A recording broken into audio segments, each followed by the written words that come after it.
Hello again, everyone. And my mic is not off. So, fuck your inspirations. Welcome to the stream. Sorry for the delay. We're still taking care of some level ups and some issues with Foundry, unfortunately.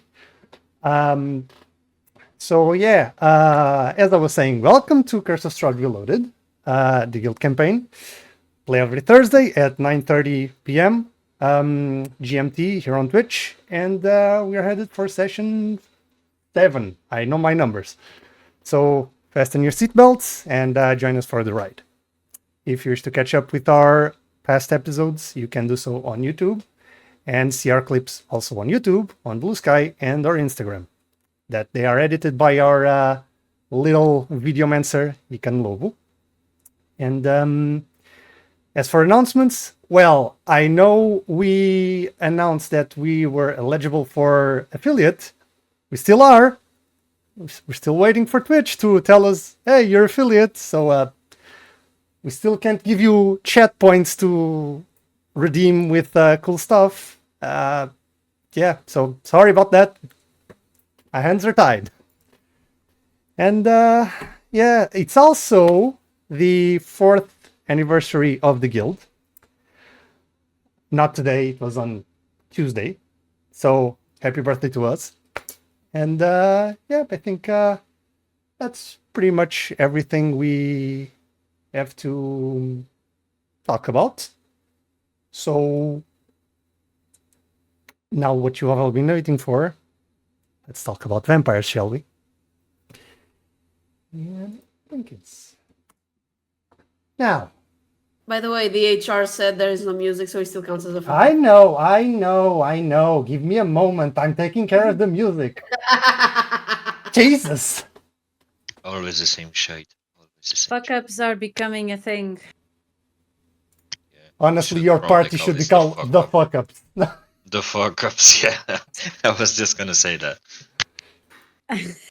Oh shit, I forgot something. Great minds think alike. Oh no. What is that? Oh shit, you guys. Shit. I'm sorry, guys. You guys are still in the haunted house. Oh no. I'm sorry. Yeah. Oh no. The grandfather clock all over again. We were going to turn into pumpkins, but that makes more sense. I'm down. I'm down for that. Are you sure you want to turn into a pumpkin? I mean, why not? At this point, it's better. Oh god. This is Halloween. There you go. There you go. See? Audio. Eagles. Okay. So this.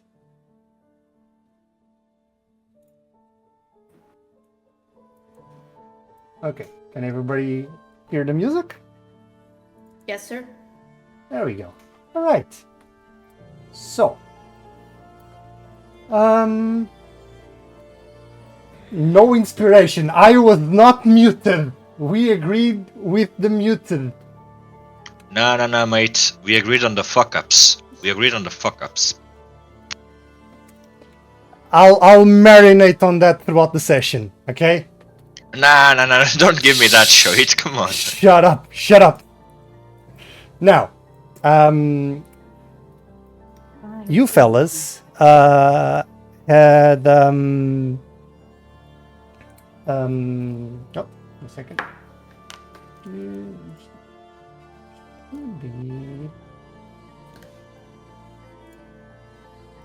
There we go. Okay. Our lore keeper saw something, and I was just taking care of it. Anyways, you guys left the death house, the Durst Manor, alive, battered and bruised. And after seeing the house collapsing behind you into this bottomless pit, you went on your way through the trail that led you through the Svalich Woods, as told to you by Rose, before they passed on into the afterlife. On your way, you saw that the path was getting very eerie, very heavy in terms of energy of sorts. And let me just lower the song a bit because this is distracting. Okay. You have arrived after like an hour or so of walking. You arrived at these massive stone gates with two flanking statues of soldiers, warriors, in full plate armor but headless, as they had their heads rested on the floor. As you approach, the gates open wide for you by themselves, and with caution you proceeded forward, where eventually you found a corpse. Yeah, thank you for the follow. As I was saying, found a corpse with a particularly peculiar looking compass. And this compass pointed you towards a certain direction through a footpath in the middle of the woods. That the corpse itself, in life, had apparently traversed and marked the trees as he did. You went through that path, found a horse that was also dead by exhaustion, and kept following the marks on the trees until you arrived at this impenetrable wall of fog, where the compass just spun wildly out of control. With an agreement in the party, you decided not to traverse into the mists and just go back to the path you were traveling before. And after seeing many odd, shadowy figures in the woods and a couple of others, massive ones, just flying overhead, you see the village of Barovia. And as you approached, you saw that its inhabitants were in fact preparing defenses. You were greeted by a couple of archers on the rooftops that greeted you with crossbows pointed to your face. Always a warm greeting. But a person that seems to be the figure leading these men just asks them to remain calm because on the contrary to what you were asked, you were not dead. You were pretty much alive, and he welcomed you into the village of Barovia. Ismark Kolyanovich is his name. And just so I can... I wanted to show it to the chat, but we might need to go to the other scene, so let me just do this. Just so I can show the pretty handouts.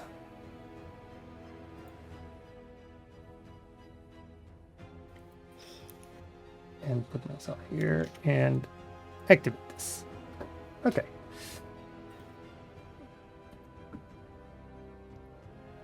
He looks like this because our dear viewers did not see this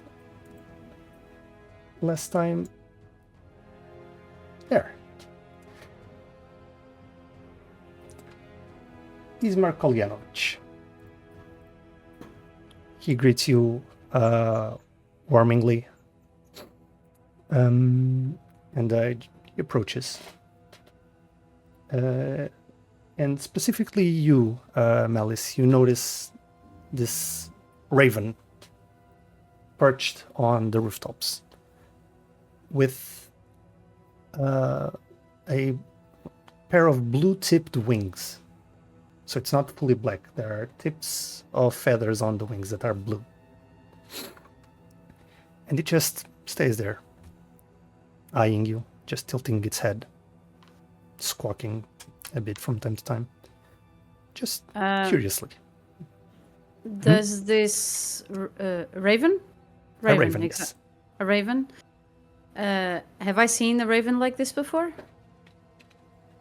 I mean, you're very familiar with ravens, but you don't know if it's like something natural or something that was just as a way to mark the bird as a pet or something. Don't recall ever seeing a blue-winged tip raven. I look at it with curiosity and tilting my head a bit while thinking what this could mean, and I just stay there for a bit. Just tilts its head too, as you. I do the same to the other side. I tilt the head to the other side as well. It tilts to the other side. It tilts to the other side. Meanwhile, you see Ismark just. Are you all right? Yes, I was just studying you.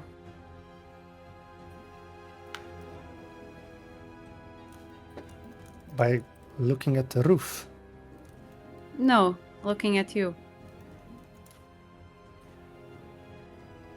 Turns to the rest of the party. Well then, all right. Welcome to the village of Barovia, travelers. My name is Ismark Kolyanovich. I am the son of the ruling burgomaster. I have to say you've come in quite the harsh time for us. We are currently preparing for the night. But please, you must be tired. Let me just treat you to a drink. And he just turns around and starts heading beyond the barricade. Do you follow?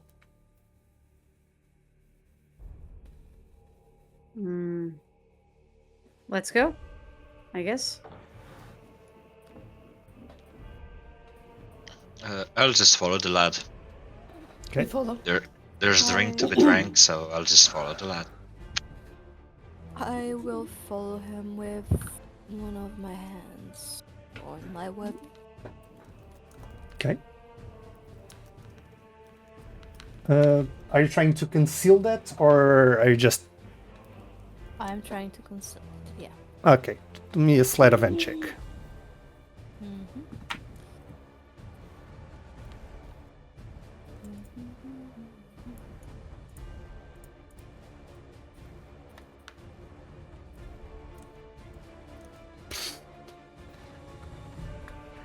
I don't know what you were expecting, but And by one, you pass. By one. You just place your hand on your weapon. Just like to the outside eye, almost like you're placing your hand on your hip, but just do it in a way that is easy to fool. You see Ismark just looking to the sky. Yeah. We have at least 3 hours before dusk falls. Should give us enough time before the dead return. And takes you through the village. You see many haggard villagers with haunted eyes that watch you as you pass. See that their clothes are stained dark with mud or blood, and their hands never far away from a bow, axe, or even a pitchfork. You see that Ismark greets each and every single one of them by name, and several of them approach him. They speak quietly in hushed tones before fleeing once more into the groaning homes or gloomy alleyways around you. He then guides you through a second, larger barricade, manned by grim-faced villagers wielding clubs and spears. And beyond it stands this old chipped stone statue, standing at the center of a small town square, depicting a man wearing leather armor and holding a sword. You see that there are also more than a dozen makeshift tents and campfires that have been set around the statue. And they seem to be hosting a haggard-looking host of young, old, and sickly-looking villagers. And the statue looks like this. Let me just see if I can upload it here really fast. Assets and Curse of Strahd. Handouts. Here. Images. Links. And here. I want this as a person. Here and there. Okay. This is the statue you see. You see that there are some candles, just they're unlit at the time, but they just encompass the whole surrounding area of the base of the statue. And as you go around the statue, which one of you has the highest passive perception? Which you should be able to see in front of the number in front of the perception bonus you have in your character sheet, the one that's tiny and in gray. My passive perception. Not me.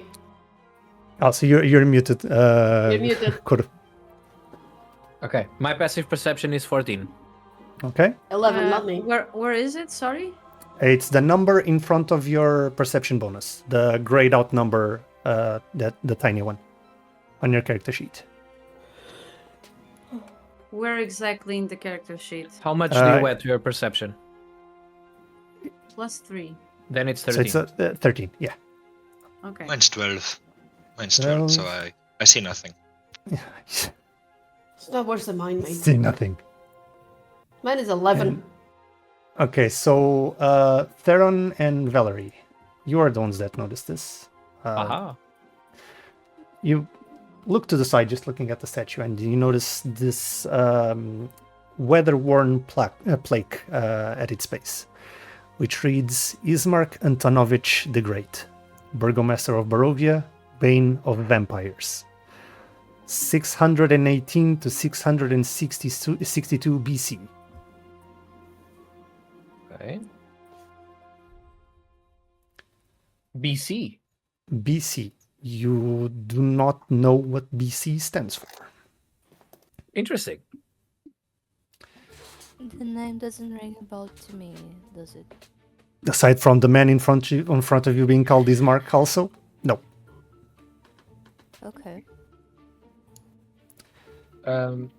He's called Bismarck. Ismark. Ismark. No B. No, not the Bismarck. Not the ship. Ismark what? Sorry? The statue was Ismark Kolyanovich, Antonovich. Okay. also known as Ismark the Great. The guy still with us. Or not. The one that was guiding us to whatever. To her drink. His name was Ismark Kolyanovich. Yeah, but is he with us right now? Oh, no, he's in front of you. Okay. So, I'll look at the engraving and then I'll look at him and I'll ask in a discreet way without looking at him. Can you tell me if this was some kind of family business, if you know what I mean? you're asking him, Ismark himself? Okay. Um, he's my great grandfather. My father gave me the name Ismark in hopes that I would one day become a great warrior as him. In his prime, he fought scores of vampires and other undead, and these undead were left behind when the devil Strahd vanished from the public view. Eventually died defending a group of trappers from a direwolf at the age of 44. And once he did, the statue was erected. But as for family business, me and my father are just mere, well, leaders of the village of Barovia. We don't really go out and hunt the undead. But I do the best I can to protect my people. I see. You are playing safe, and there's nothing wrong with it. It's a way to face things. Indeed. And I understand. I understand that you want to defend the ones you love, and that you want to preserve yourself as well. Thank you. It's after everything that's been happening, it's nice to hear those words. And takes you to this building. Just mhm. real quick, sorry, Mhm. I did not want to interrupt It's all right, Valerie's okay. conversation. But while they were talking, Theron was very, very interested in the statue, especially in the part where the title said Bane of Vampires. Mhm. And after they finished talking, he does ask, can you just remind me of the name of the man who greeted us? Ismark. Ismark. He's also called Ismark. Oh, he's also called Ismark. Yeah, he was telling Valerie his father named him after his great grandfather in hopes he would become a great warrior. Oh, it's one of those things where it's Ismark the first, the second, the third. Pretty much, yeah. Okay, gotcha. In a way, I would in a just- way. Well, that's easy to remember. They're all named the same. Anyway, he asks him after the conversation, do you guys have a history with vampires here? Do we have a history? Well, aside from the fact that the whole valley of Barovia is under the Iron Fist rule of a very powerful vampire lord, we do have some history. There are more of his kin out there, and so are many more other undead. Also the occasional werewolves, hags, wild creatures that also serve him. I could go on and on, but I think you get the point. And as Ismark says this, you all would notice that even though Theron is already naturally very pale, his skin color drops a couple more tones into almost just plain gray. A very powerful vampire, you say? Yes. His name is Strahd von Zarovich. Strahd. Strahd. And Do you- Strahd. Do you know the name? We stumbled upon it in the house we just left.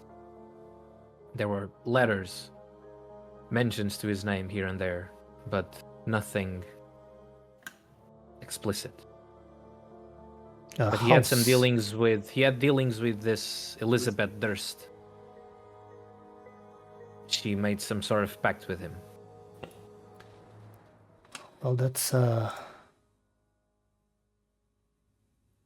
you see him just taking his hand to his chin. Elizabeth Durst. Well, that's...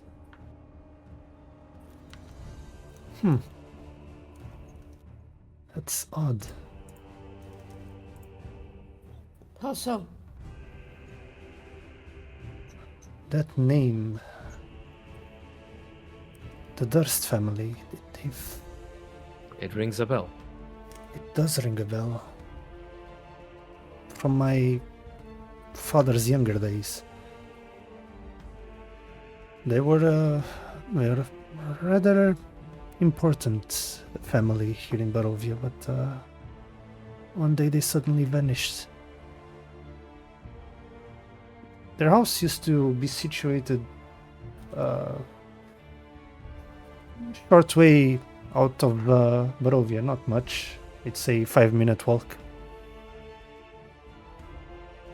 Yeah. We all seemed to be drawn to it by different reasons. Also, just one thing. He said 5-minute walk. It took you almost half a day to get from the house place to where you are right now. Okay, so let's just say that Theron is saying this. Yeah, we all drawn. What did you say? 5 minutes? Yeah, they used to live up on the hill. We left the house around half a day ago. It took us hours to get here. And I can assure you it was the same house. The paintings are on the wall. We found diaries. We found books. We found clothes. I believe you. I believe you. You're not the first traveler to come to Barovia to which the mists have not played tricks, but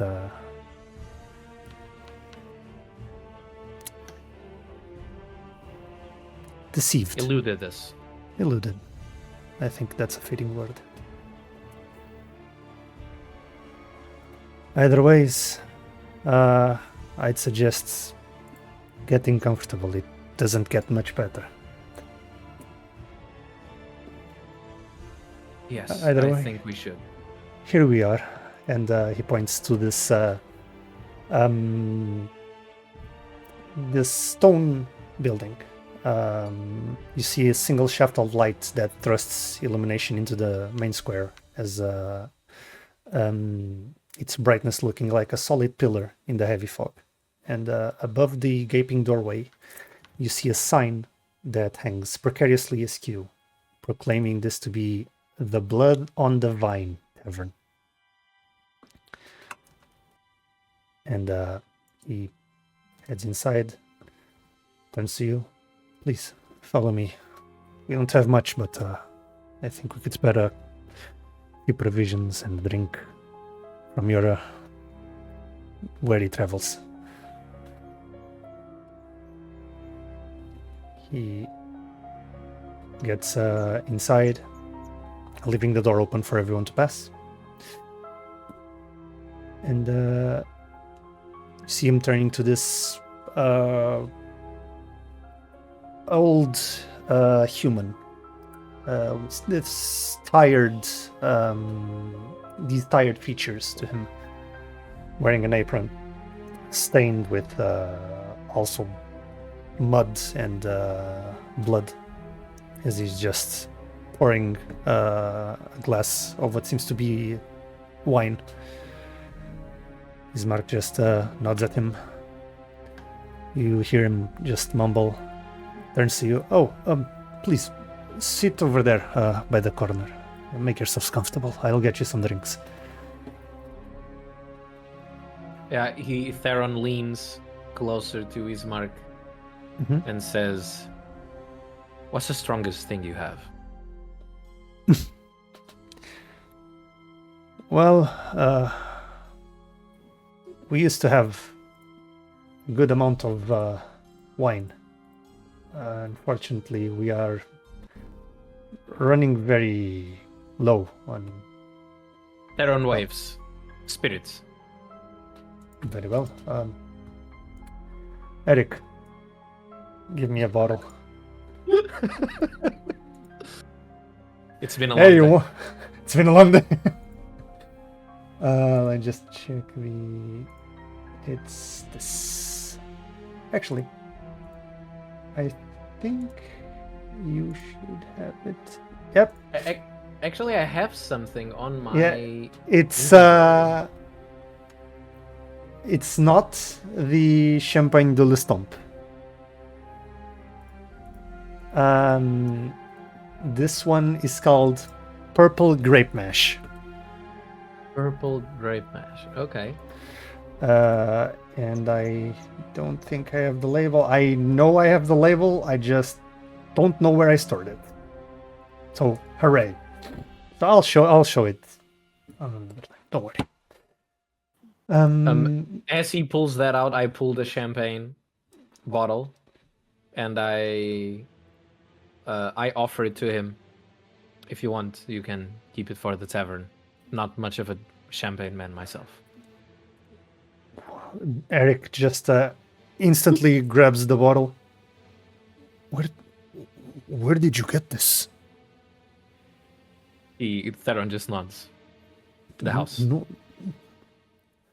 He turns to Ismark, and Ismark just throw it. And he just grabs the bottle, throws it on the floor, and just grabs the label and just burns it. And I mean, I'm not a fan of champagne myself, but that's rather a strong reaction to it, isn't it? No, you don't understand. That that drink is reserved for the Devil Strahd. Only he can drink champagne de l'Estompe. What happens if someone else does? Well, I guess you'll find something of the likes in 3 hours. When night falls.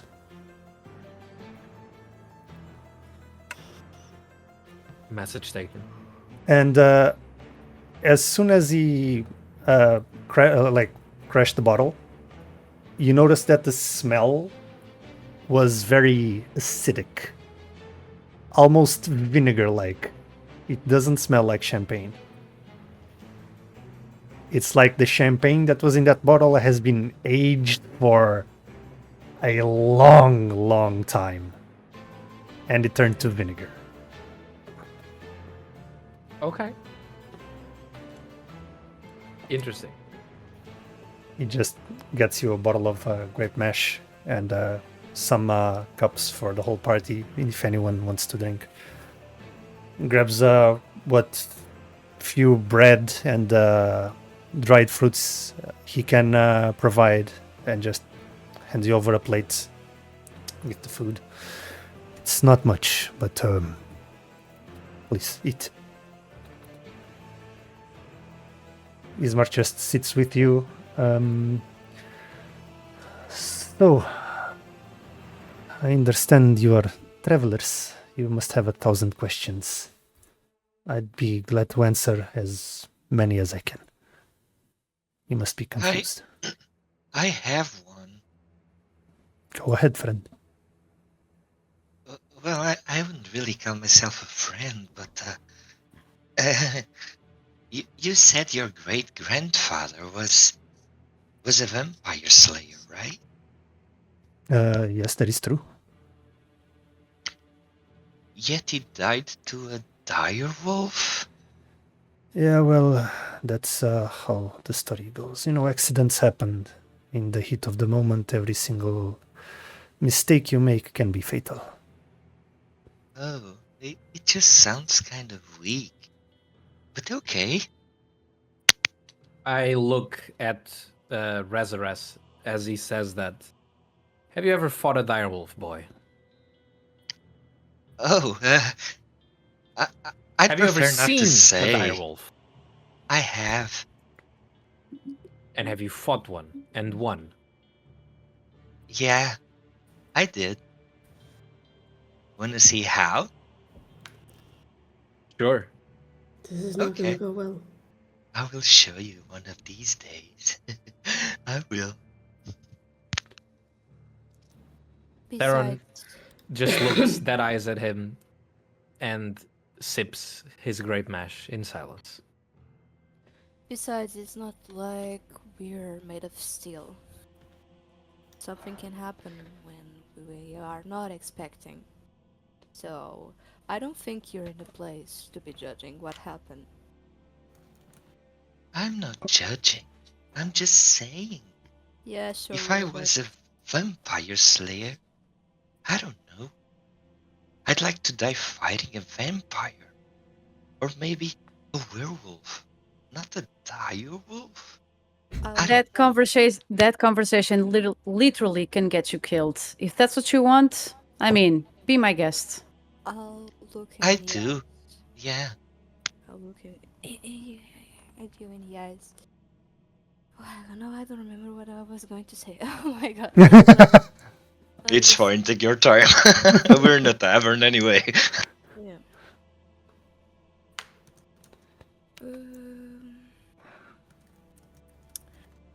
We're not in a place to actually choose what we are going to, where and when we are going to die, and how we're gonna die. If we were, it will be different. Okay? So I don't I'm think just we're in a place to making do that. conversation. Jeez. I'll keep my mouth shut now. Well, I I think will open it just to drink, but other than that, I will keep it shut. I think disrespecting our host's ancestor is not a great way to make conversation now, is it, Rezarath? Oh, I meant no disrespect. I was just saying it's kind of weak compared to a He- vampire.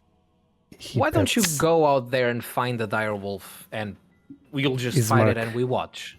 Ismark places a hand on your shoulder, Theron. It's quite alright. No, it's not. But I'll shut up. Unfortunately, I'm starting to get used to this. And to the outside eye, it might seem so, but as I said, here in Barovia, underestimating even the tiniest of foes might get you killed. Either way, if you are to travel here, you might need something. And he pulls something from his pouch. This scroll, as he passes it to you, Theron. You And open it. Theron takes it Okay. and opens it. You open it, and it reveals this. Let me see. Please be not in a black screen. It is in the black screen. Of course, it is in the black screen. There you go. Just activate. Give it a second. Did it load for you already? I'm seeing a statue. Wait, A I think I need to refresh because the map was stuck at 99%. Ah, great. Perfect. Okay. I think I just No, need to give it. mine's as well. Mine's as well. I think Okay. just need a little push. No, it's still 99. Yeah, Are same you- for me. Fucking kidding me. Not. God damn it. Give me a second. Give me a second. Okay. This one. Save. Actually, let me just do it like this. Does this count as a fuck up? No, Maybe it's not, a right? Foundry. It's Foundry fucking up, not me. Alright, lad. Alright.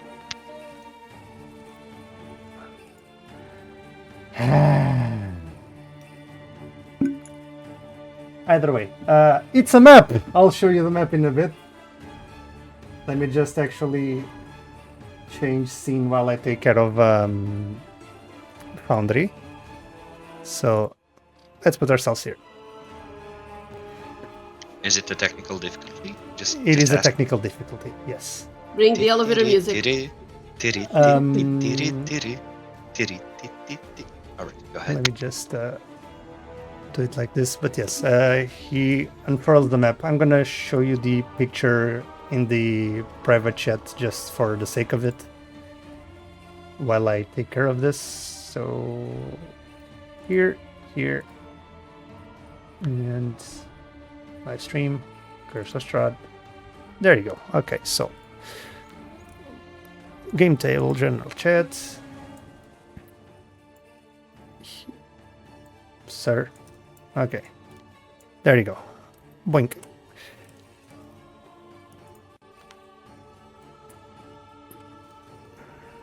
You see that map? Oh, blood and everything? Blood and everything. Interesting. Let me just don't be afraid because I'm restarting the server. Lake And- Zarovich. Yep. He's got a name. He's got a lake named after him. Absurd. Amazing. But wait, Strahd is a river named after him? I didn't... It's Lake Zarovich. Yes. I'm just imagining him going like the Phantom of the Opera on this tiny boat. Just... Dude, I was thinking the same thing. I Oh, was God. thinking the exact same thing. This is drama. Let me tell you, this is drama. Come on. Oh my god. Freaking soul. Strahd skinny dipping in the lake with his own name. no. No, please, Oh, no. Jesus. We don't need Fucking to hell. lose, okay? Pasty We just ass, need one. pasty ass butt cheeks. Whole Jesus. Stradusi out in the moonlight. Fucking hell, dude. That's disgusting. I mean, depends on what you're into. I know a lot of people that would be delighted to see some Stradusi. Just Not saying. Don't look Not at the me like Stradusi. that. Don't look at me like that. I'm not talking. I know what you're assuming right now. Don't look at You me know, like you know exactly who I'm talking about. I know some real monster fuckers. All right. I know you do. Fucking I know hell. what I'm talking about. You know who I'm talking about. It's not I you. know. Not the Stradusi, I swear. Jesus, the company I keep. Holy crap. You keep the best company. That's what you keep. Yeah. Yeah, I can see that. Okay, but you analyze the map.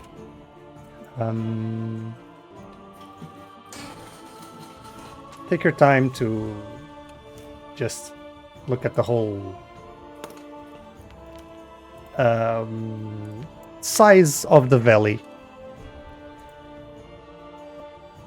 Honestly, just so our viewers are not left out of the loop, I'm gonna do it like this. Put this here. Image. Okay, and browse. We want here. And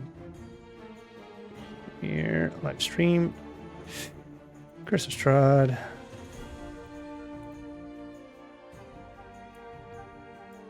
Okay. Ah! It covers everything. Oh no, it's very big. I was reading. Wait, You already saw the map. still, I'm reading. Okay, just so everyone can see it. That's the map they got. So, now to delete it. Yes. God damn it, I swear. Jesus. Fucking. This is gonna be a clip, right? The Stradusi? Oh, you fucking bet. I Oh, hope so. Fuck's sake. I Anyways, try my best. I try We'll my see. best. he Oh. gives you the map. Well, at least that will help you walking around.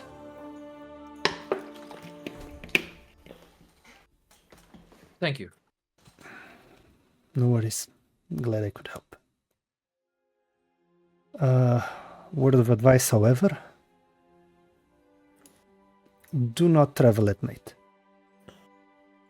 And if you can, avoid making camp during the night outside of cities. The woods are dangerous already enough during the day. You don't want to get in there during the night. I understand. But yes, There's evil go ahead. lurking in the night, yes? Too much.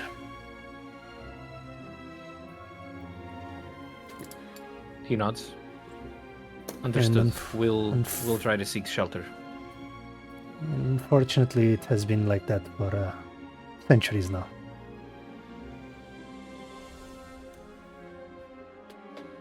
Tell me. Yeah? Do you know if there's something we could have to, makes it smell differently? Because right now, I know for sure that we smell the way they love. You mean like blood? Yeah. Trust me. I don't know if you noticed my people, but we all do. We've been fighting the undead for the past few days, every night. And you guys don't have anything that could help, do you? Aside from a cold water shower, not really. Okay, got it. I should inform you of something, though. You're not the first travelers to have walked into Barovia. And, pardon me the bluntness, but you won't be the last. The thing you travelers all share in common is that you all get stuck in here. The mist Oh, so. you've seen all around the valley, it allows entrance but prevents exits. Unless you manage to get in Strahd's good graces. Maybe he'd be able to let you out. I know that the Vistani, at least some of them, managed to get this favor from Strahd. They have history. And they are allowed to travel in and out of Barovia as they see fit. What was the name again? Vistani. Vistani.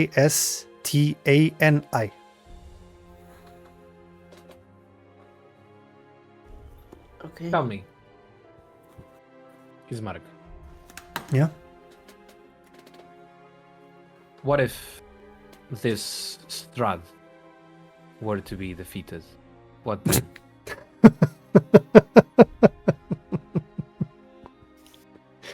Theron I'm sorry. is that serious. I did not mean to be rude. But it has been centuries. Many of you have traveled here. Many of you have tried. And unfortunately, all of them have failed. I've And been doing this for a very, very long time. My family has a history with slaying evil. It's what I was taught to do from a very young age. I know it's normal that you're not being very optimistic about the situation. But trust me, the way you're seeing things right now and you're behaving around us, don't you think that kinda I don't know, makes your grandfather, it was your grandfather's, right? My great-grandfather. Yeah, legacy. Kind of seem like it was nothing. I don't want to be rude, but Precisely my point. But don't okay. you think you're, I don't know, jumping to conclusions and ignoring the great thing he did? Because he made it, even if it was for a period of time. Don't you think? I understand. Then that's why I keep protecting my people all these nights. That's the only thing that keeps me going. But you'll learn after a while that Strahd's defeat, at least for now, seems like a distant dream. I will But I'll be honest with damned. you. Sorry, continue. Yeah, so- But I'll be damned if I'll let him take my people when I draw breath. And before you say anything, you hear something that slams against a nearby table. And the sound draws your attention to a man sitting not far away. A small man, like in his beginning of old age, like around his 60s ups, almost 70s, probably early 70s. You see his clenched fist twitching against his table's wooden surface. He squats and with greasy, receding salt and pepper hair and a patched, well-worn coat. See a scowl that mars his face as he turns his dark eyes towards your group. It's a fool's errand to put your faith in Ismark the Lesser. His eyes linger upon each of you. Best to seek better company, lest you wind up in the ground with the last fools that trusted him.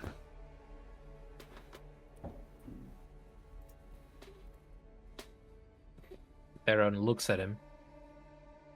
And who are you to say? Such a brave soul you must be.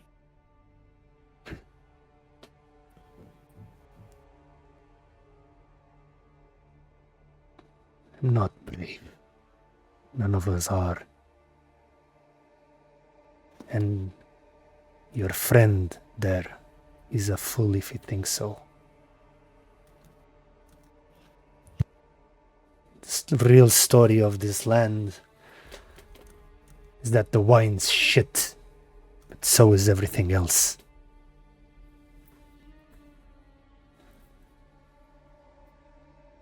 And Ismark just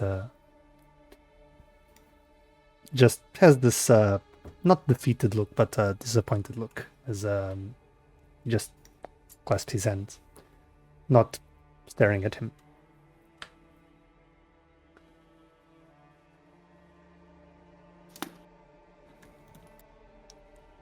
What is your name, old man?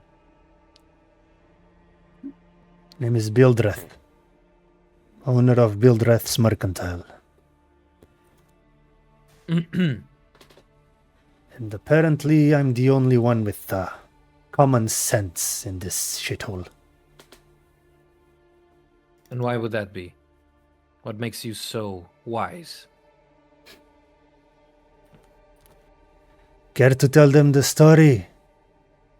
Ismark.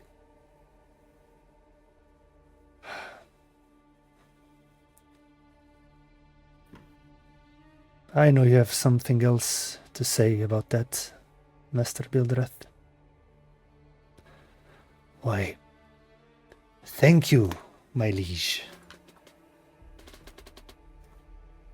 Just over 3 months ago, a pack of would-be revolutionaries marched off to Castle Ravenloft to slay the vampire Doru, the son of Father Donovich, the village priest, filled their heads with fairy tales of banishing the mists and bringing the sun back to Barovia. None of them ever came back. A few days later, a dusk-skinned elf came to the village and announced that the village had 90 days to make peace with the gods before the Lord of Castle Ravenloft, now awoken after 100 years of slumber, exacted penance for their disobedience. Some left, many others wanted to leave. However, Ismark just decided to deliver this resounding speech in the village square before the statue of Ismark the Great, promising the villagers that those who remained would stand and defend their homes. The audacity of the bastard, standing in front of his great-grandfather's statue like he was worth a tenth of him. I wanted to leave, but my sister and her husband chose to stay with their son. They were inspired by his words. And I, unwilling to leave my family, stayed as well. They figured they'd fight to defend what's theirs. And do me a perception check. Alrighty.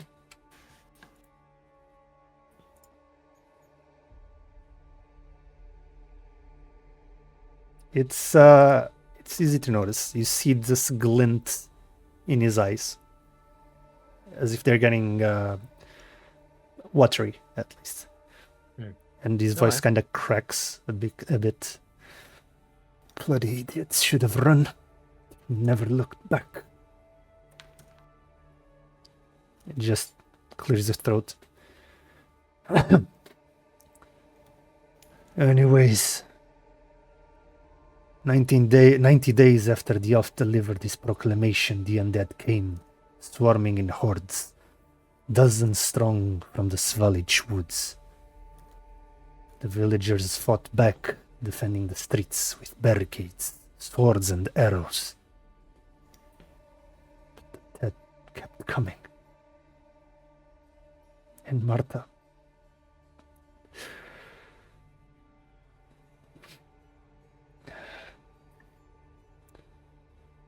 there is no sun to bring back, no escape from the mists.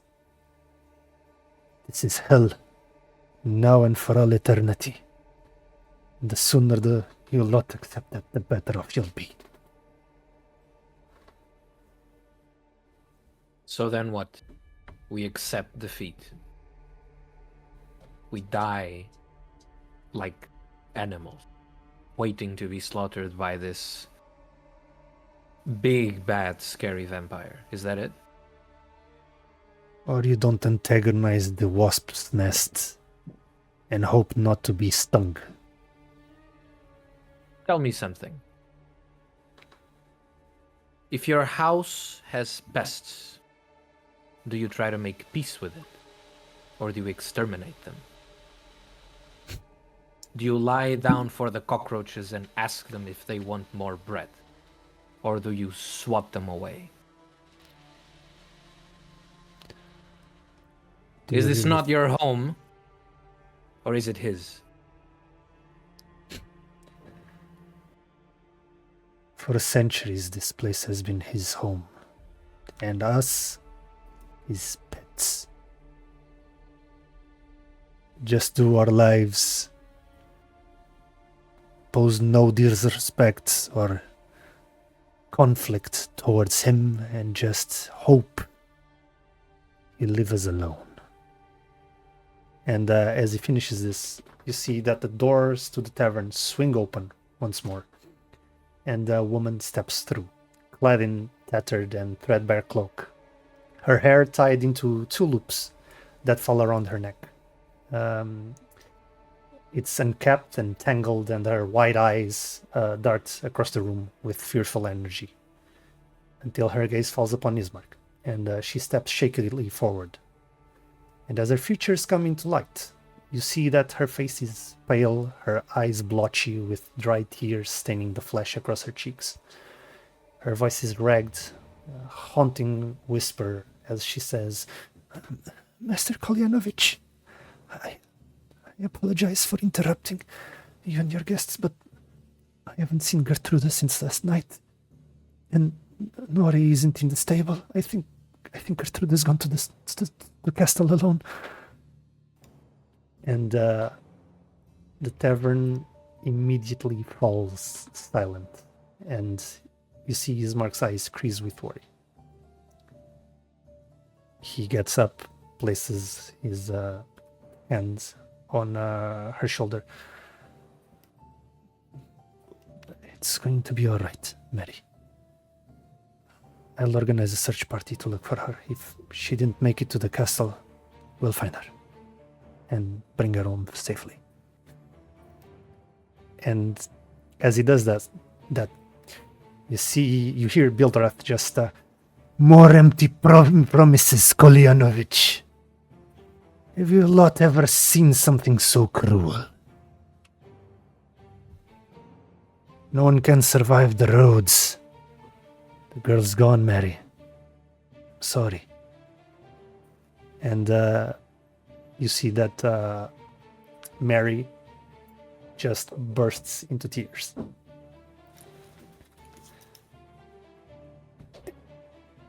As she does, you see that Ismark just punches the table. That's enough, Master Kantemir. And you see the little man just, not little, he's average height, but gets up. Going to put me in my place, Master Kolyanovich. Stop lying to the woman. The girl's as good as dead, and we'll all be joining her soon enough. Ismark clenches his fist once more. There's always a chance. You might have given up on our people, but I haven't, Master Kantemir. And Bildrath eyes him, his hands curling into fists. And after this long, lingering moment, he spits on the floor and exits the tavern without addressing Ismark or you. And the tap room remains deathly quiet, the silence being broken only by Mary's choking sobs.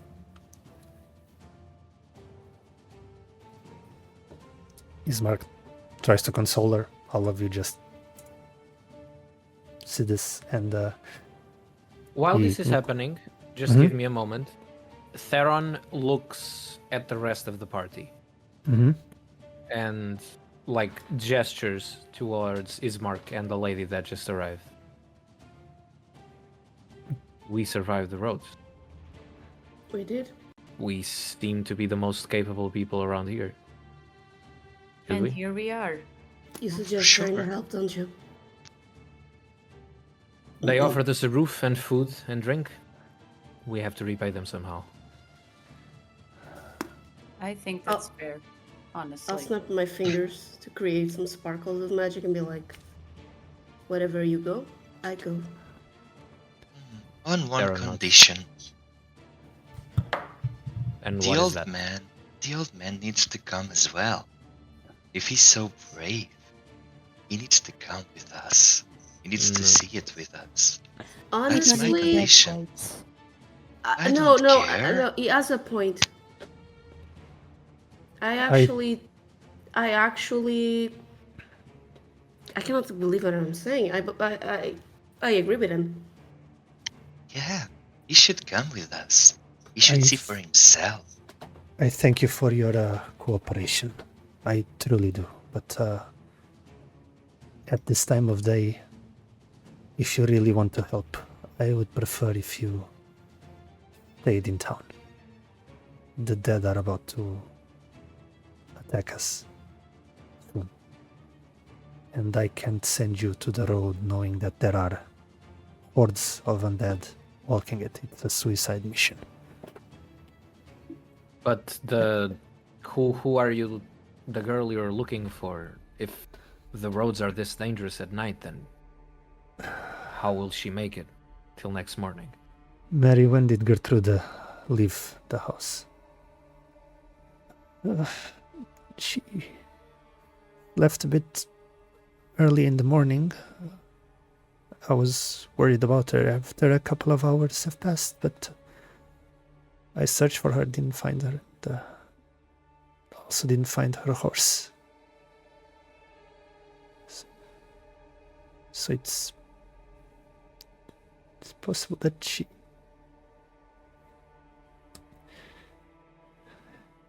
Ismark just clasps his hands around her. Look, Gertrude is a smart girl. Okay? I promise you that I will do everything I can to see that she is brought home safely. And he turns to you.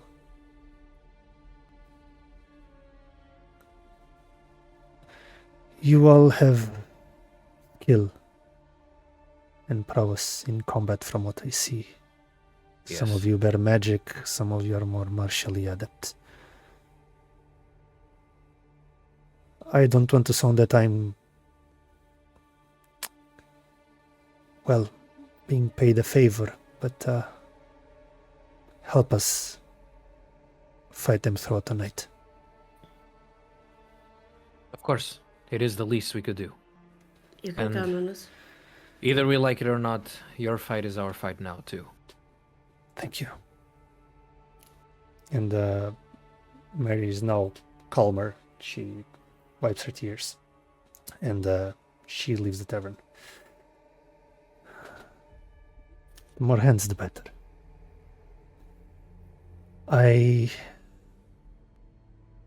would like to promise coin, but I can promise that if all of us survive the night, you'll be rewarded appropriately. I'll make sure of it. Right now, promise me a pint. Shall do. Well, since we are in this together, it seems. Unfortunately, the blood of the vine doesn't have any rooms to spare, so you can stay at my family's place. I need to help prepare for the siege. Could you do me a favor? If you follow the southern road to the end, you'll see a manor. That's the Kolyanovich residence. Go there. Ask my sister for a crate of fire bottles. They will help the defense of the village's southern perimeter.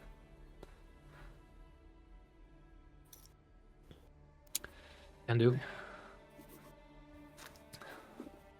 And he nods at you, gets up, and shakes your hand, Theron, and any of you that go for it. I'll go. You still have a couple of hours to spare, so if you are tired from the trip, I'd suggest before coming back, just rest at my house for a while and reconvene at the eastern barricade. I believe your skills will be most useful there.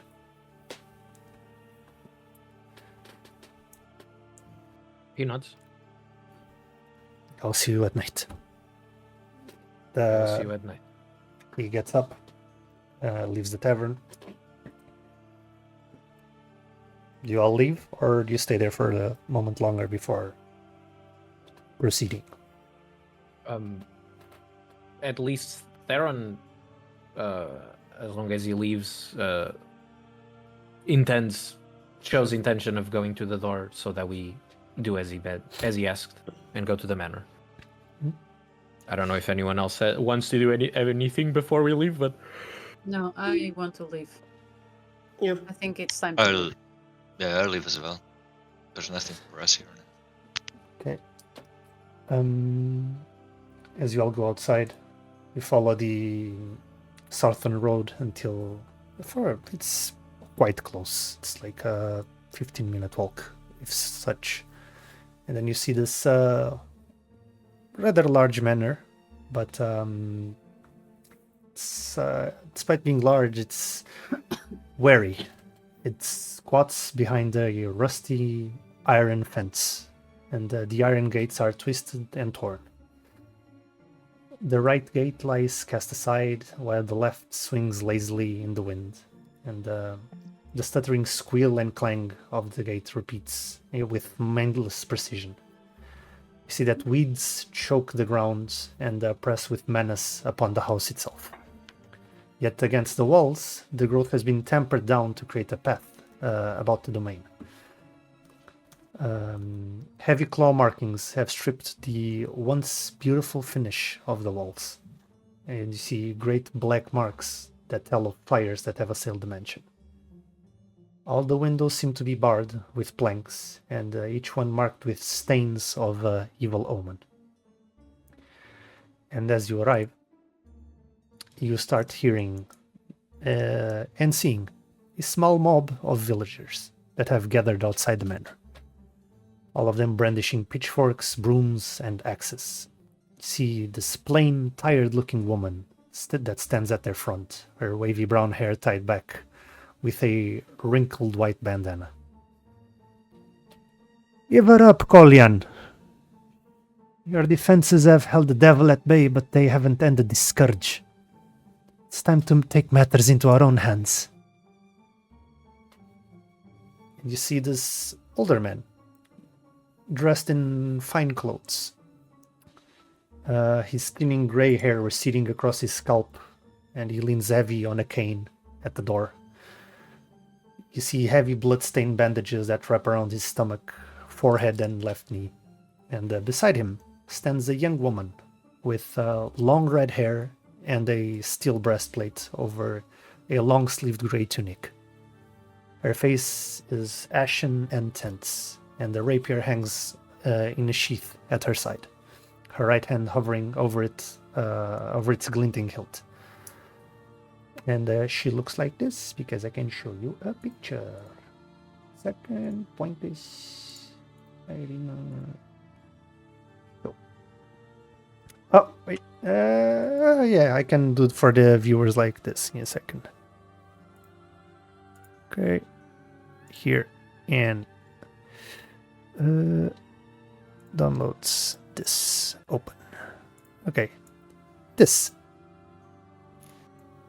Ooh.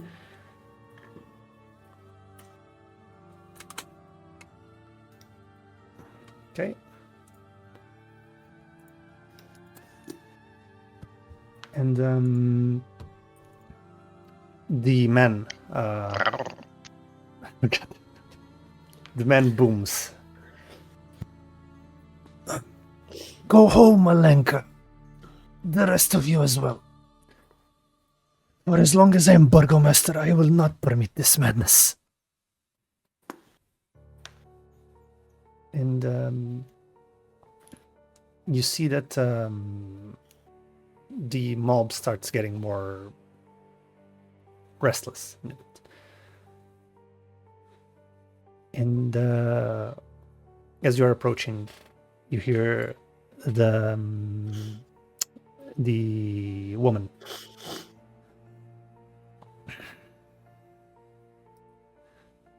I inform you, Master Kolyan, that a sacrifice to the vampire isn't madness, but common sense. Legends say the devil Strahd enjoys preying upon red-haired women. If her blood might win his favor, how can we do otherwise? Just grabbing his wounds. Damn fool. If you believe surrendering Aryn anyone else will appease the devil of Castle Ravenloft. You are grasping for answers in a world that has none to offer. And we Barovians, we do not turn on our own. And you see the woman turning to the mob. But Master Kolyan, she isn't a true Barovian. After all, you found her wandering the woods near the Pillarstone of Ravenloft as a child. She's not one of us. And if you're going to choose her over us, neither are you. And you see two of the women's compatriots step closer into the mansion, brandishing their weapons. And you see that the burgomaster just tries to step forward. How dare you! And he nearly crumples from his wounds as the red-haired woman tries to help him. And you hear the woman, "Get the girl. Don't lay a finger on her father." And you see that the mob starts, these two people start stepping forward. And you are now at the edge of the mob. What? Do I have clear view to the front side of the mob? Do I have like a clear view? Oh yeah, these two people that are approaching, they're now clear view. It's like the manor stands at the top of a tiny hill, but they are now standing over the rest of the mob, so it's easy to see. No, but I mean, like, do I have like clear vision to the No, you do. to the ground in front of them? Mhm. Right. Do I have safe space between them and the wounded man? You do, yes. All right. I'd like to Eldritch Blast right in the middle of that space, if I can. Roll me an attack. There we go.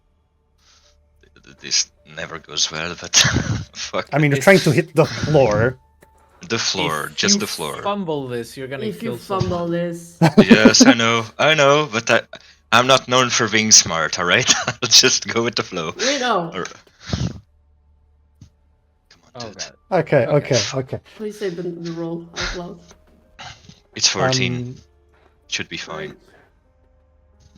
As you're all witnessing this, all of you see this flash of blue and purplish energy just originating from Rezarath's hands as he sends this bolt of magic across the length of the distance between you and the people at front. As it breaks on impact on the floor, this hue of light just flashes, and the two men just get startled, step back, and you hear the woman, "Who dares?" And now you look at Rezarath, and well, is not his usual self. He has some tentacles coming out of his arms, and he goes, "I do." Right at the woman who asked. Do me an intimidation check with advantage. Dude, if this fails, I'm so fucked. Do you have advantage, please? Yes, I do have advantage. It sucks either way. It's 14. Yeah. 14. Well, it's still good, but Mm-hmm. Yeah. Fortunately, they are common folk. Okay, they're not fighters. They see this shadowy-looking person with tentacles just going like that, and they are just shit. And they all drop their weapons and start just dispersing. And you see that the woman also like stumbles, falls on her back, and just starts dragging herself up, and just bolts away. Alright, You just as s- this you happens, see- I go back to normal, by the way. Okay. like, anyway, that happened. I'm just going to turn to Malice and be like, so that's what he meant by the either the both thing? I just know that next time he's not gonna be the one do the talking. Tell me That's something. my conclusion. Wolf, this was your feature, right? Yeah, it was my feature. Okay, just so I can take a use out of it. Alright, thank you. Okay. Holy damn. And the Burgomaster is still holding on to his wounds, and you see that the woman is just shielding him with her arm and her rapier in front. Who are you? As she eyes each and every one of you.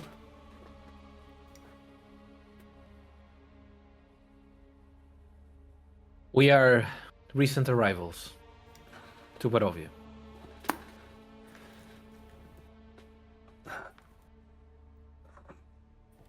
It's all right, child. They helped us. As the girl helps her father get up. Thank you. And thank you for dealing with this in a non-violent manner. I prefer to avoid violence to my own people. They're confused, but they're Barovians all the same. From the I looks shall- of it, infighting is the last thing you need. There's enemies at the gates, Indeed. not inside of the gates. I guess desperation just drives a lot of us to the edge. Despite the nature of such acts, friend, and he turns to you, Rezarath. You have my gratitude. I shall not intrude in your affairs. Just, well, don't find it odd that we talk to you with caution. There are a lot Oh, of powers like yours around this land. oh, there's no need. I'm not that bad. Right. I am Burgomaster Kolyanovich. Oh, who might you be, friends?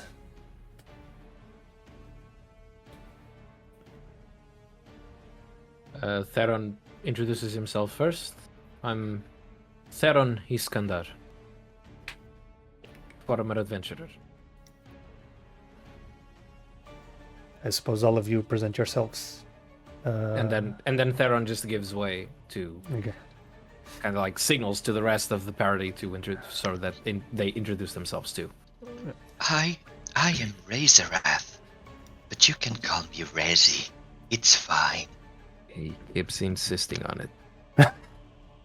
I do, but none of you call me that. I don't know why. Because I've known you for a whole day. That's enough. I'll keep that in mind. He then points at Guevir. Well, give your Salir pleasure.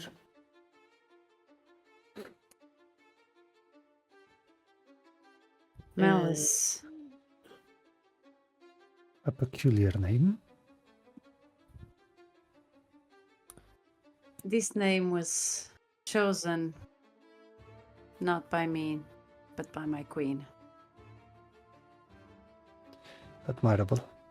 I shall respect that. And you? I'll just. What's up? Valerie. You may call me V. Wake up, samurai. Love that movie, by the way. I love that movie. I appreciate this. Well, if you're here, I suppose you've met my son. We Your have. son. Ismark.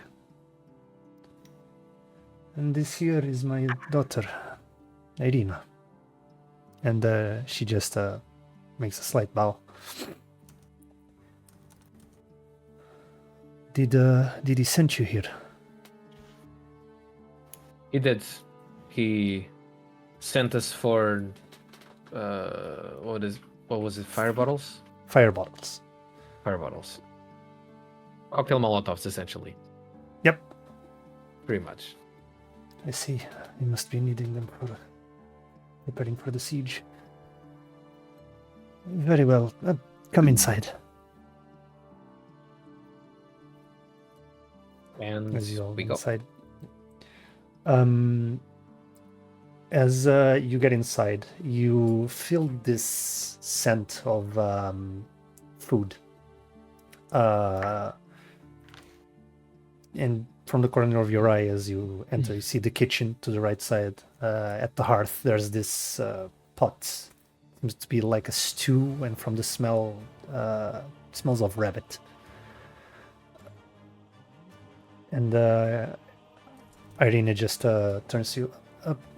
Well, I was just preparing food. Do you need any? I think it's a sparse meal, but we can share.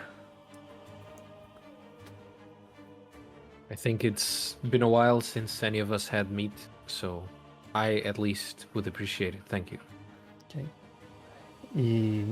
Like the burgomaster just takes you to the common room as the living room as Irene just goes to get some bowls and eventually brings each of you a bowl of rabbit and turnip stew. Not much, but I mean it's a far better meal than what you've been having from mere rations. Right, so I believe you are fresh arrivals to the Valley of Barovia, am I right? Well, before anything else, my condolences. And you see him get a chuckle out that it makes him just start to groan as he holds onto his wound to the side. Sorry. Well, there's still some time before the siege. You can take the bottles to Ismark after a while. For now, just take a rest. I want to extend my gratitude for what you did earlier. And if you had not shown up, they probably would have taken my daughter. So... Oh, it's fine. It's okay.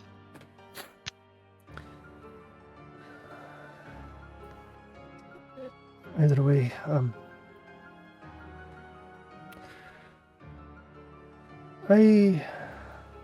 maybe you can help me with this. And he turns to you, Guevir. He just nods at a table, a desk across the room that's closer to you. Lad, can you pass me that sheet of parchment, please? And as you approach, you see on the surface, you can make out a crude drawing of the area around the village. And with thin lines depicting the Old Svalich Road, as you learn the name from Rosentorn. You also see a river that you saw the name called Ivlis River on the map that Ismark gave to you to the southwest. And there are darker shapes that depict Svalich woods to the north, west, and south. And as you bring it to Burgomaster, he lays it on top of the small table in front of the chairs. So, this is current dilemma I've been trying to solve, and you being travelers, I think I could use an outside perspective. If you agree to do so, of course. Anything we can help, right, guys? Well, since course. you're here, of course. Well, each night, dozens of undead lay siege to our defenses, killing some and wounding many more. But instead of attacking all at once, however, they arrive in groups, with each wave striking our defenses separately, and almost randomly throughout the night. What do you make of that?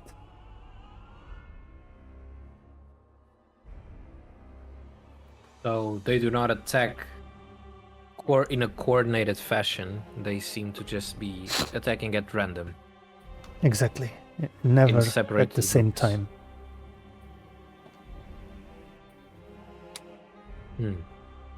These creatures, would anyone be leading them, controlling them in any way? Or are they just running free, creating chaos? From what we've seen zombies, ghouls, and skeletons just roaming free, attacking the village. They don't seem to have a central leader figure.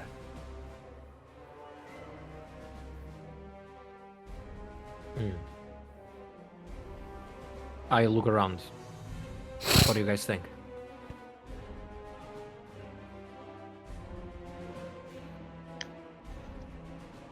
I don't know. Seems like they're wild, right? Would be my first assumption, yes. That's what I thought too, but the timing of the attacks is very in tune with the warning that the Devil's aid has given us 3 months ago.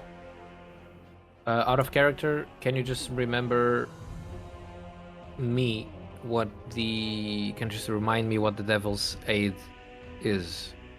The Devil's Aid is a Dusk Elf that Elf, approached which- the village, telling them that they would have 90 days to make peace with their gods before the wrath of his master fell upon them,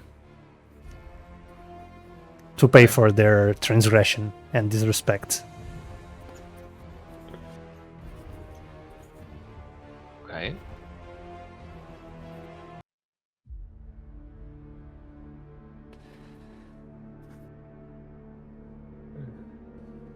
Right.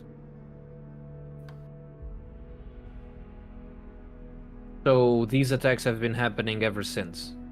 Exactly. Always at the same hour. As soon as the light falls in the valley and night comes, like clockwork. And do they always come from the same side? Even though they are uncoordinated? No, they come from various places around town. Doesn't narrow it down.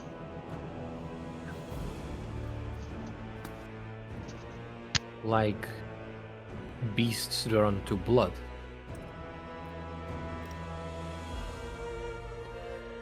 Could be. Yes.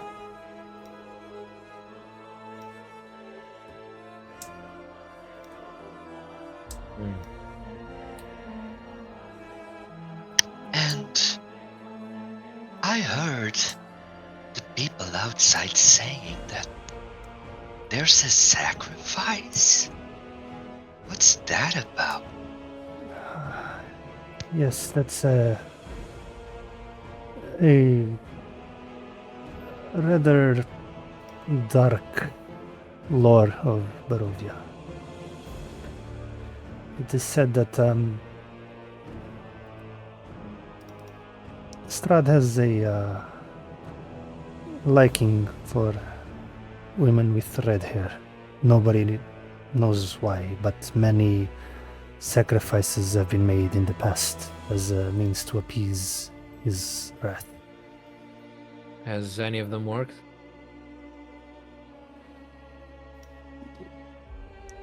It is known that after such sacrifice is made, great suffering comes for Barovia, but he then slumbers.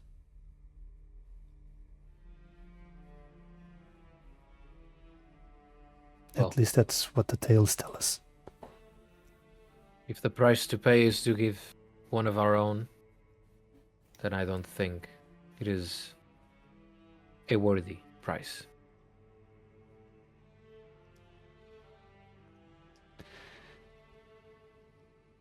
Correct. Anyways, another thing. Although dozens of the dead attack the village each night, our scouts have reported that hundreds more lurk in the woods around us. Perhaps as many as 1,000. If they attacked all at once, we'll surely be overrun.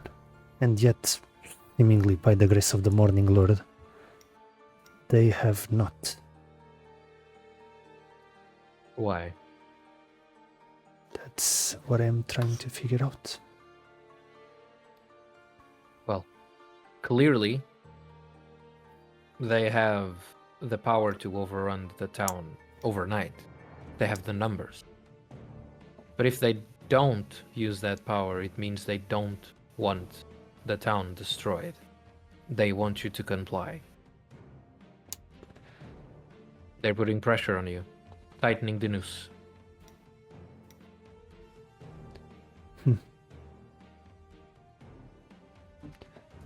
I see. Very well. You gave me much to ponder. And another question. Of course. Every night the dead come, every night you defeat them, but hundreds more seem to lurk. Where do they come from? All over, it seems. From the woods just around asked that. You did. I was going to say, I've seen things like this before. I've seen people wield dark powers to cheat death. Could it be that someone is making more of these things each night?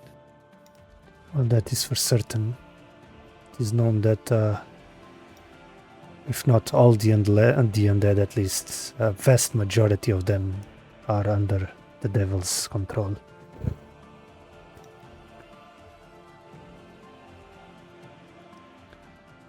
Well, I see. tell me something, friends. Are you, now that you're here, I suppose you intend to travel to the other settlements as you try to find your place in here. And hopefully, if by the Morning Lord's grace, I'm able to return home. Even though nobody has been recorded throughout history of the valley to ever do so. Am I correct to assume that?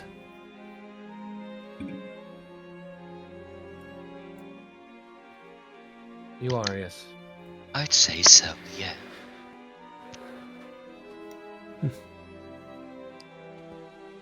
Well, then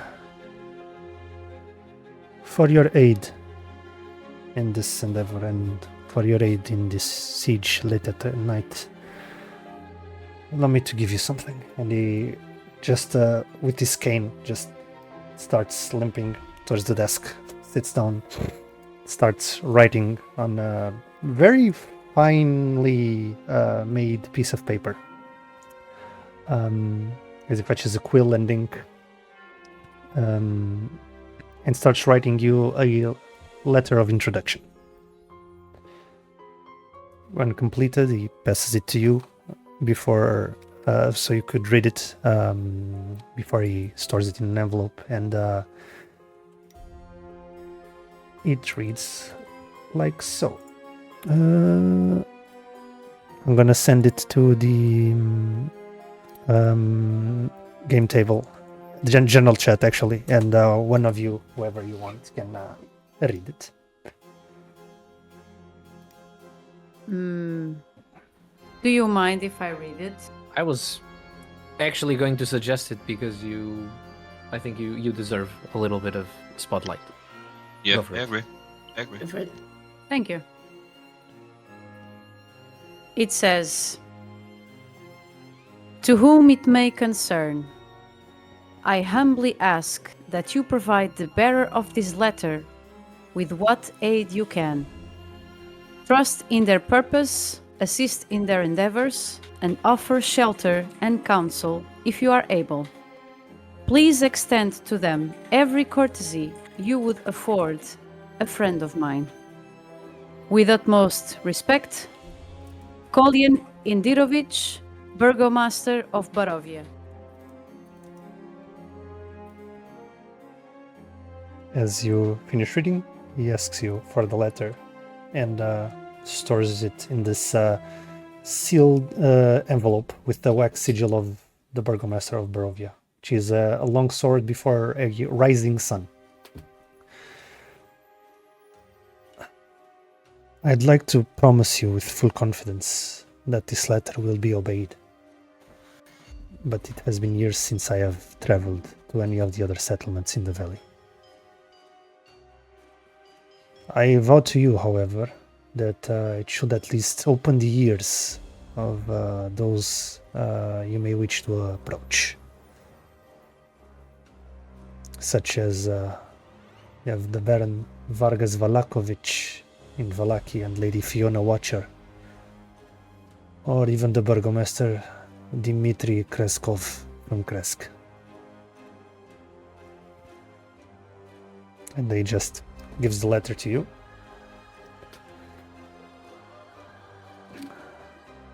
He gives me back the letter? Yep. Okay. So, what do you want to do, everyone else? I say this to the rest of the party. Rest while we can. We have a fight tonight.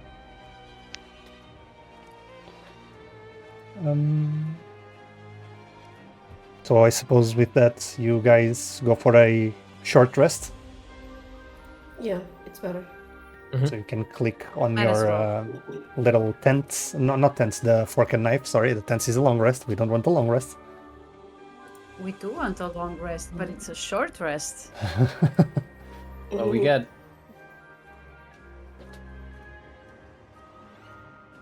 Okay. And you take your time, you rest. Aryn is with her father, just taking care of his wounds. Eventually, when the time comes, she gives you the crate of fire bottles, and you see that they are bottles of purple grape mash with rags on top of them, waiting to be lit. nice. As you grab the crates, you make your way out of the manor and onto the eastern barricade, as Ismark had requested. As you are walking through the town, you see that the cloudy sky made way to. There's still some clouds, but you can see stars and a very large moon glowing. And as you arrive at the eastern barricade, now at fall of night, the mist still hangs around in the village. But you can still see well enough. You arrive at the barricade, and through the fog you see these two figures. This larger humanoid figure that stands close to a shorter one. And as you approach, you see that it's a young man, tall and brawny. His shaggy brown hair falls messily across his face.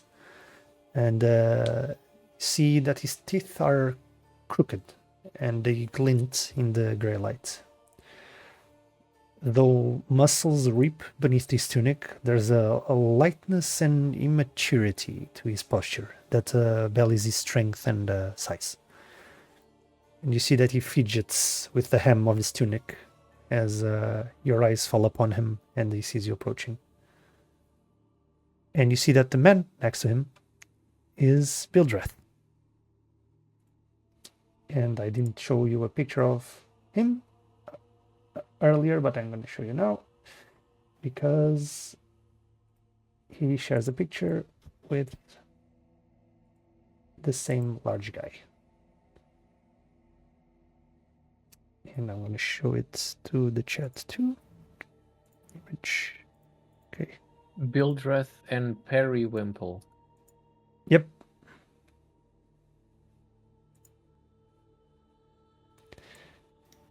This is the little man you found, and there's the other big guy next to him.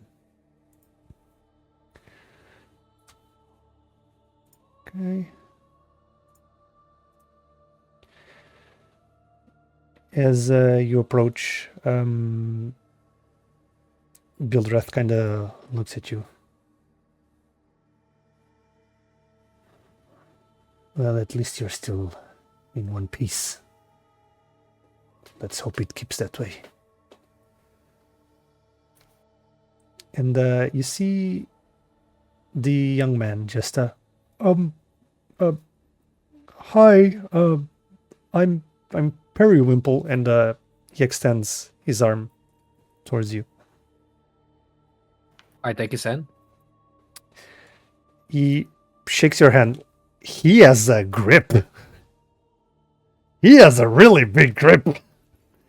And he just checks her arm and just, oh shit, okay. And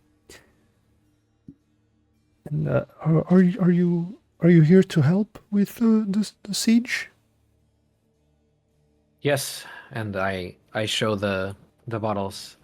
We brought extra tools to fight the undead horde. Perfect. Okay. Well, that should do it. All right. Then let's do it like this. Me and my nephew will stand atop of the barricades, just laying waste to any undead that might approach. And you just cover the edges. Take care of those that drift around it. Sounds good, like a plan. Sounds like a good plan to me. I agree. Very well. Keep your wits about you. Try not to die. Not I can do that that. it will be any different from any other day. And you stay there quietly. Sound of the wind just blowing past. The moonlight kind of makes the mists glow in this gray light. And from the shadows of the woods beyond the barricade, you start hearing movement. Not the wind. As you hear the underbrush start to rustle. And something walking through the path. As if just limping. You see this shadowy shape of what seems to be like a humanoid figure, but with unnatural movements. Head cast towards the side, arms dangling. And through the mists, as the last shades of light fall from the sky, fade from the sky, and that eerily silence descends upon the village, you hear this blood-curdling howl that pierces the night, followed by a second, and then a third. A cacophony of inhuman shrieks and moans grows louder, echoing across the basin from all directions, as distant as the forest seems to come alive. And just as one figure shows up, another one, and another one, and another one. As these undead group starts approaching, and they just lurch towards the barricade. And that's where we're going to end today's session. So yeah, All right. Yay! I hope you guys enjoyed this, and be ready for next session because we're starting with combat. We're Hell gonna be yeah! killing some undead scourge. Wait, how do you kill? All right, that's fair. That's You fair. gotta kill him again. That's for real. Like Again. I was Like so the mother. I was so in character that I was like, how do you intend to? I'm not playing anymore. And I was still in character for some reason. Anyway, It's called thank you all magic. for. Yeah, but it's too much because I don't know. I don't want to be creepy. Jesus, I hate All my right, character everyone. so much. I'm joking. I'm joking. All right, lads. Thanks for joining in. I hope you guys have enjoyed the session. It was very juicy conflict in Barovia, and you learned that you are now stuck in here. So hey, Yay! Yay! yay, We are in stuck. Strahd's pocket dimension. How fun! Yippee. I was put inside the Oh Pokeball. yeah. Pokemon. I almost blurted out something so cursed. I know what it is, and I'm gonna say myself. Are you gonna say that you are stuck inside Strahd's balls? No, Dude. no. Oh, I was gonna This never say fails, dude. I was gonna say I'm stuck step Strahd. Oh, No! Dude. No! Fucking hell. No! Wow, I don't know what to say. Jesus. Come on! Wow, we got some good moments Well, today, folks. Oh, Yeah, We yeah. did. And Get ready for the clips. I know this is gonna get clipped. Fuck it. For real. That's for sure. Yeah. Give me work, All right. guys. Give me I mean- work. Don't all we gotta forget do you is can. put a ginger wig, and I think Strahd would probably wouldn't look twice. I'm gonna stop. I'm gonna shut up. Bye. Bye. Don't forget you can catch our episodes on YouTube and the clips on Instagram. So yeah, I'll see you next Thursday. Bye bye, guys. Bye. Yeah. Bye.